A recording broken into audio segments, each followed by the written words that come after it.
welcome to the Modern Divorce Podcast. It is great to have you all here today.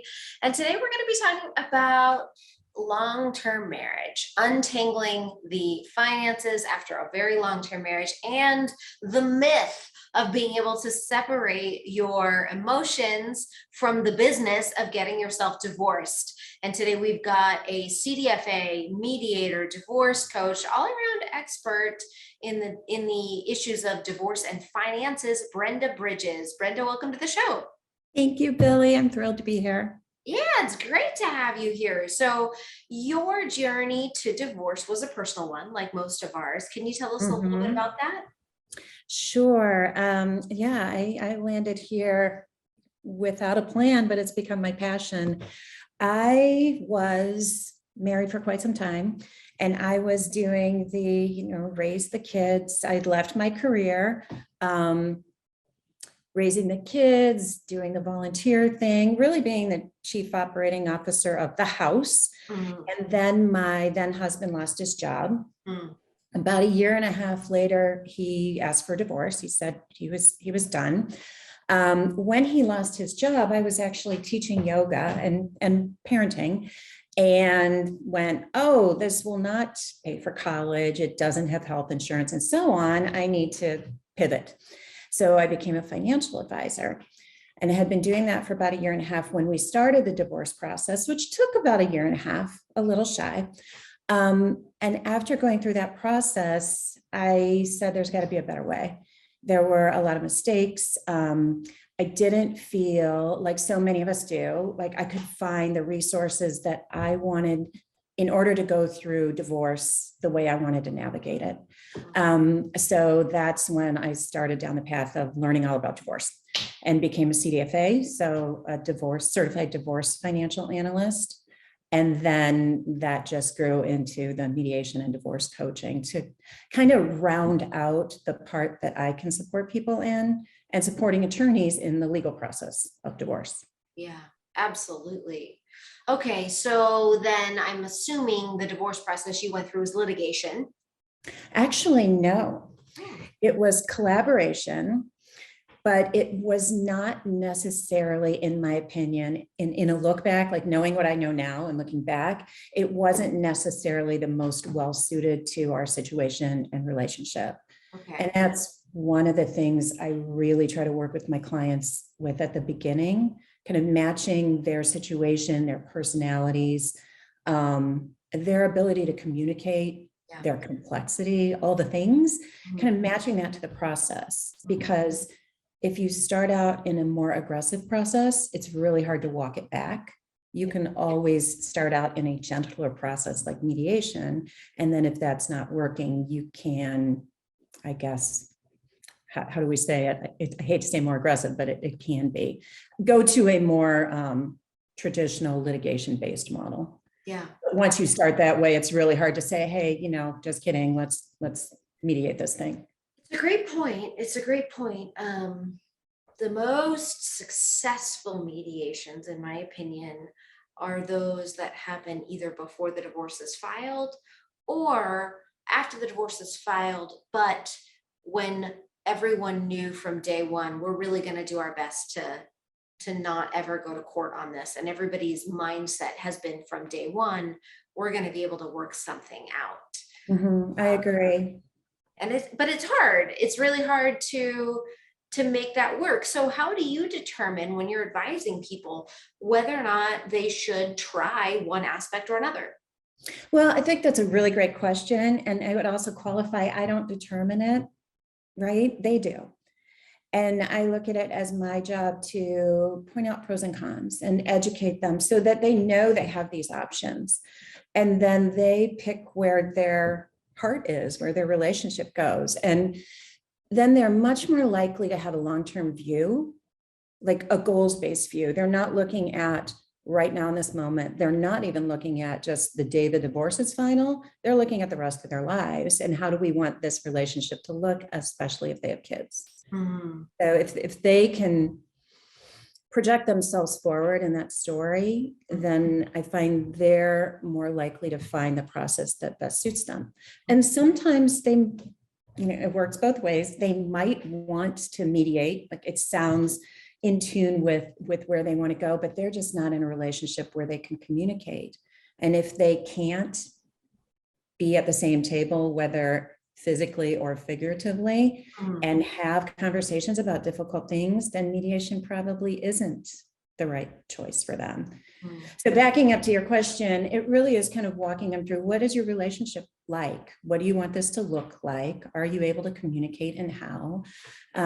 I've had people come to me to mediate and they don't even need that. If they haven't been married long, they have no shared assets, they don't have any children, they really have pretty simple and very inexpensive options. Yes, absolutely. Yeah. And if people are 30 years married and children, maybe grandchildren, a house, 2 houses, lots of assets, then they're probably going to need a much more, rigorous or complex or detailed walkthrough of how to unravel that, because their lives have been intertwined for so long. Absolutely. And so let's talk about this idea, as a financial advisor, as a CDFA, and many attorneys will tell their clients, you need to be able to separate your emotions from the business of getting divorced. What do you think about that?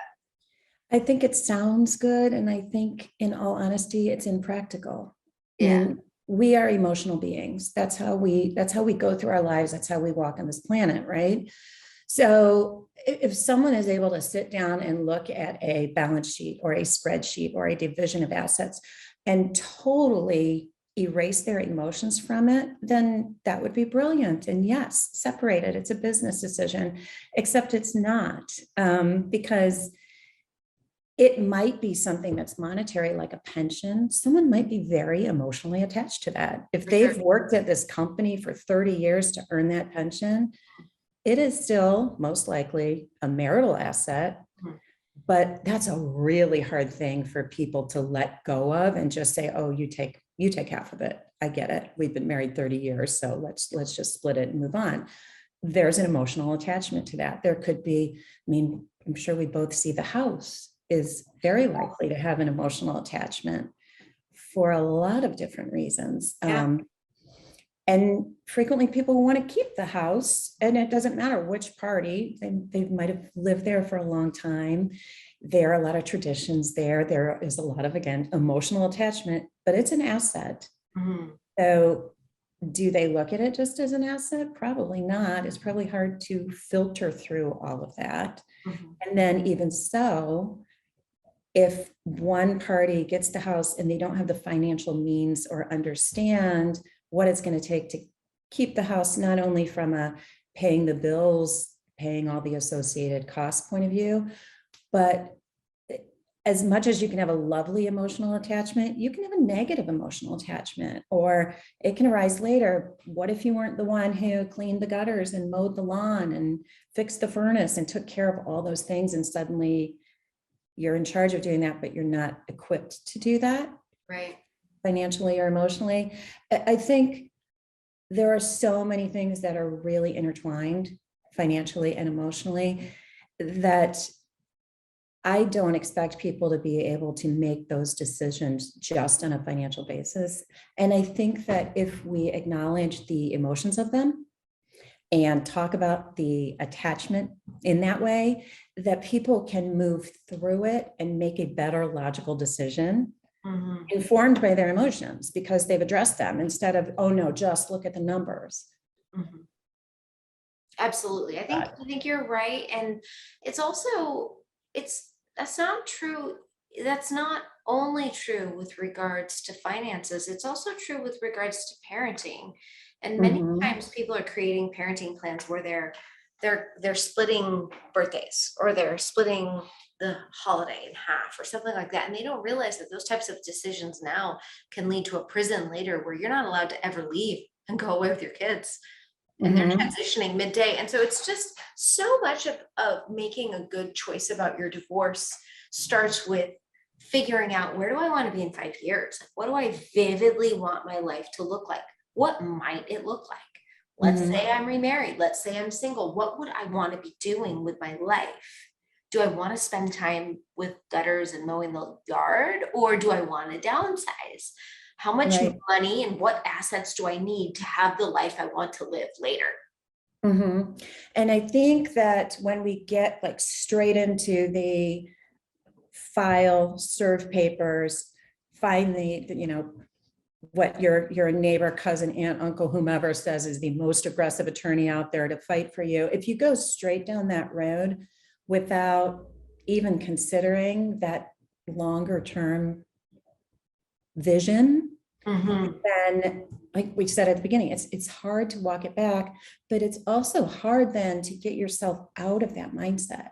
And then it's hard to make good decisions. If you're caught up in an aggression or a get even, revenge, hurt, grief, like there's so much that can be heavy and negative about the process. If that's where the focus is, then that's where all the decisions are coming from. Right. Absolutely. Financial or not. And you mentioned kids.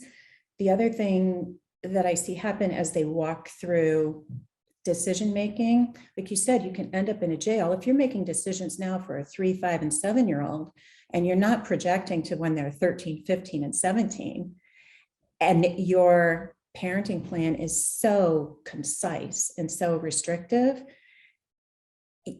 you can very well end up back in court or back in mediation or angry because, again, long-term goals.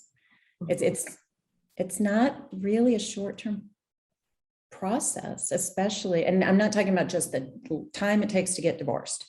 It's if you've had this long life together and you have children, you are a family of sorts forever, and you're deciding what sort of family you want to look like. You're not going to be living in the same house. You're not going to be doing the same things, but you're still forever going to be attached.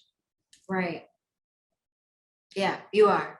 And so figuring out what is our dynamic, can it be a healthy one? How do I get the right boundaries in place? It's so hard. It's so hard. I think taking time and not rushing into these decisions is key. Also, talking to as many divorced people as you can. Have a team. Yeah, and it's really useful to not just like, especially if your lawyer hasn't been divorced, if your mediator hasn't been divorced, if they don't know like what how might it look? And what are the possible downsides of this provision or this decision? That can be a very useful tool. What are the upsides? What are the downsides? What are my options? Like taking time to not rush into a decision, but also not be paralyzed with indecision. Yeah, I mean, divorce is such a, you don't know what you don't know until you're getting expertise from professionals or you're talking to people. I mean, I know obviously through work, but through life, many people who have been divorced. And I wish when I was going through it that I had gotten the counsel, look for those people who did this the way you want to end up. Yeah. Because there are certainly a lot of people that I encountered who I didn't want to end up like, who are still not in a good place, let's just say, post-divorce. And it could have been 15, 20 years post-divorce. That is such a great point. You can join these divorce support groups online. They're very available via Facebook. And then there's going to be people who are loud, but you may not necessarily want to look at them. You really want to see like who's thriving. What did they figure out? And sometimes where you look for that, I think in those Facebook groups are not the people who are posting, but the people who are commenting. Look at those people who are like, do not worry, you're going to get through this. We do. You will.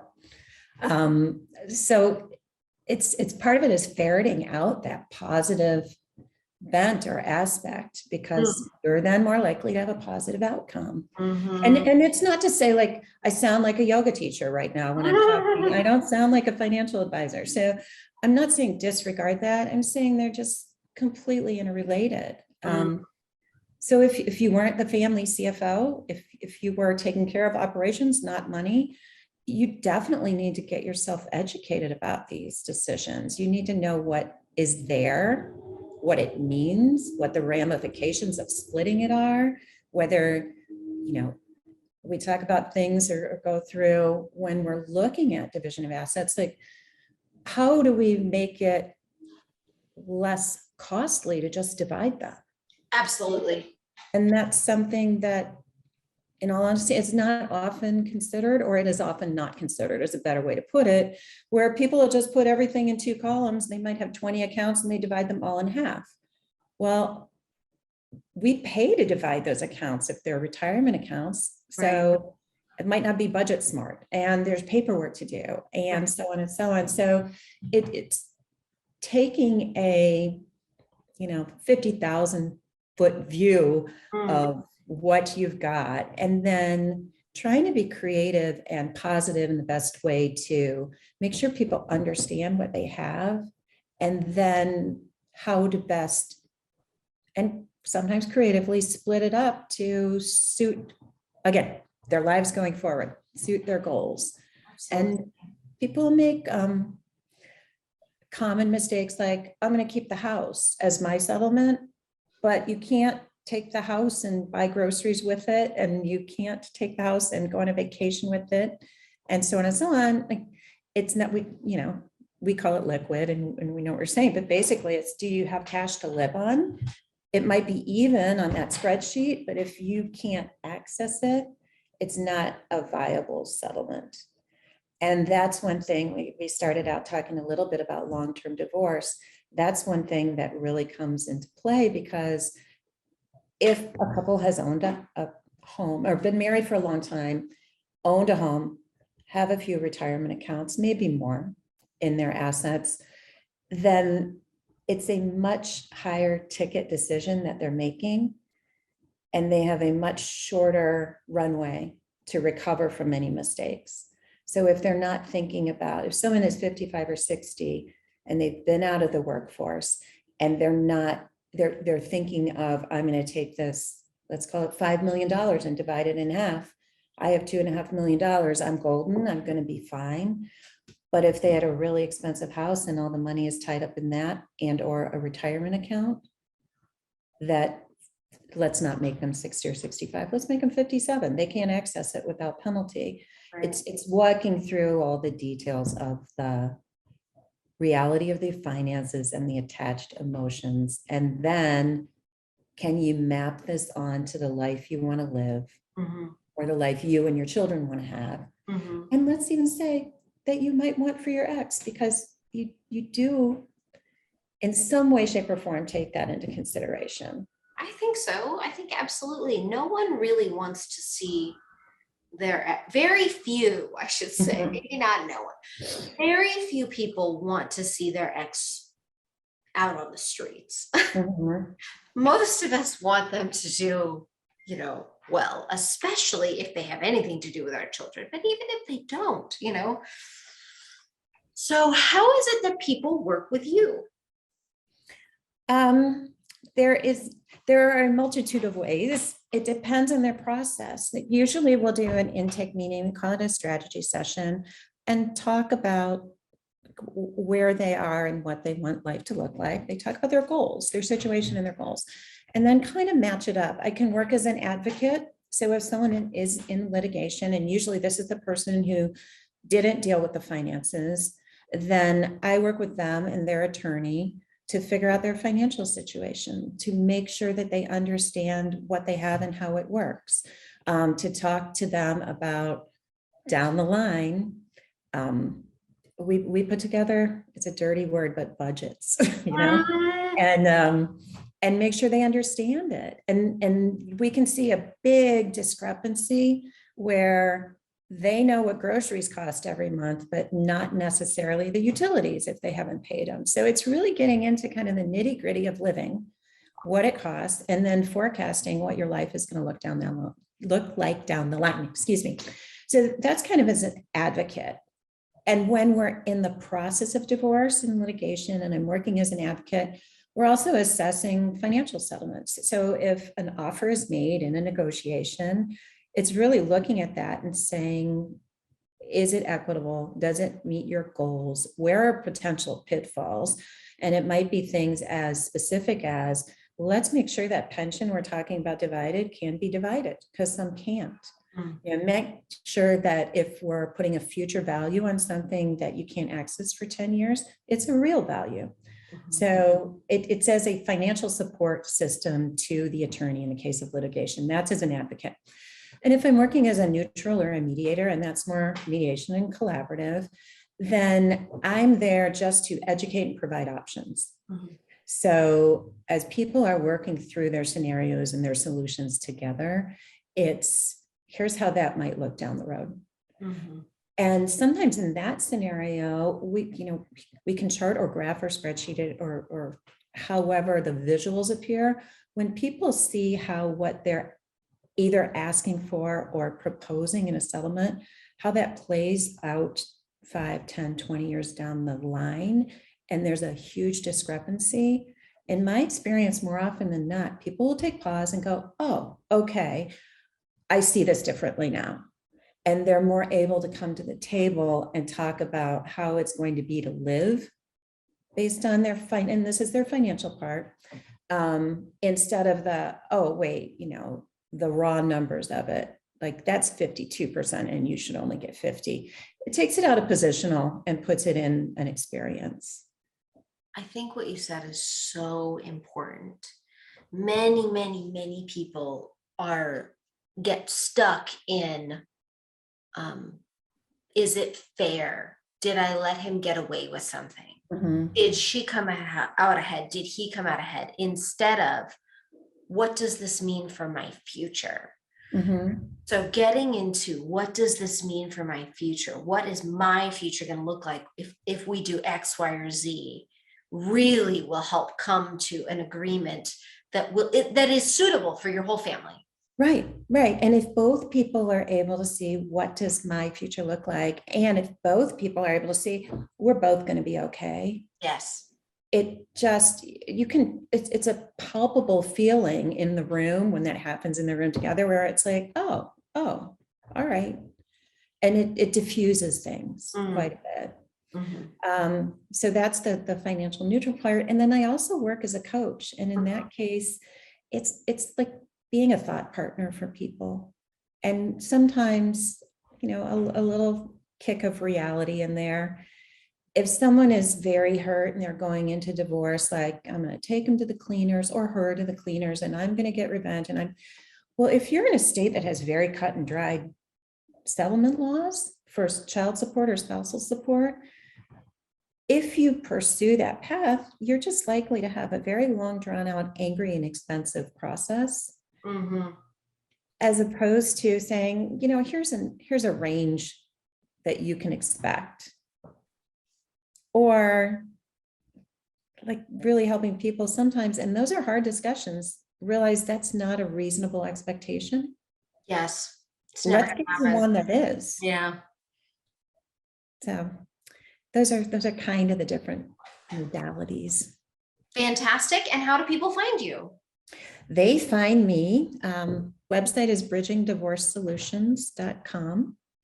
So they can find me there. They can set up a call. We do a discovery call and see if I'm the right fit or if I'm a resource, because sometimes I'm not the right fit. But we are a community of professionals and can certainly point them to someone who is.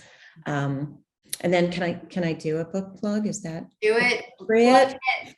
Okay, then we are soon pre-launching a book that I'm writing it's really a guide when you're just starting to think about divorce. Kind of, here are all the things that you need to think about, covering finances, process, even getting into things like pros and cons of parenting plans.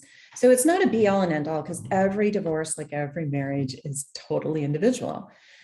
But calling out or shining a light on some things that people need to consider that sometimes, in the race to serve papers are lost.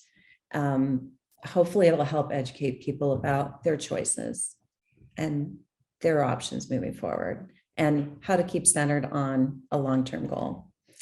So that'll be on Amazon I don't know when this airs, but it'll be this week that Fantastic. relaunches. So it'll be there. You can get the book on Amazon. Mhm. Fantastic. Well, if you all have enjoyed this podcast, and I know I have, make sure to download it, share it with your friends, like it, leave a review. And if you're listening and you think you would be a good podcast guest on the Modern Divorce Podcast, please contact us. We would love to have you. Brenda, thank you so much for coming on the show today.